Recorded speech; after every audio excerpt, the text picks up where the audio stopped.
বল্টুর স্যার তাদেরকে বলল, তোমরা সবাই কালকে বাড়ির 3জন লোকের কাছ থেকে 3টা বিদেশি ফলের নাম শুনে খাতায় লিখে আনবা।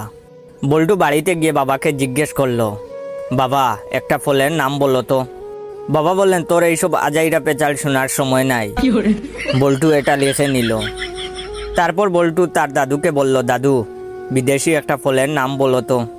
দাদু বললেন, তুই একটা পাগল। বল্টু তাও লিখে নিল। এরপরে বল্টু তার ভাইয়ের কাছে গেল, গিয়ে বলল, ভাইয়া একটা ফলের নাম বলো তো। তার ভাইয়া বলল, তোর কথা শোনার সময় নাই, আমার গার্লফ্রেন্ডের সাথে দেখা করতে যেতে হবে। বল্টু এটাও লিখে নিল। পরের দিন বল্টু গেল স্কুলে। বল্টুর স্যার বলল, বল্টু তুমি বাড়ি থেকে যে 3টা ফলের নাম লিখে আনছো সেগুলো বলো। বল্টু বলল, তোর এইসব আজাইরা পেঁচাল শোনার সময় নাই। স্যার রেগে গিয়ে বললেন, কি তুই আমাকে চিনিস? বল্টু বলল, তুই একটা পাগল। স্যার বললেন, কি? চল তোরে প্রিন্সিপালের কাছে নিয়ে যাব।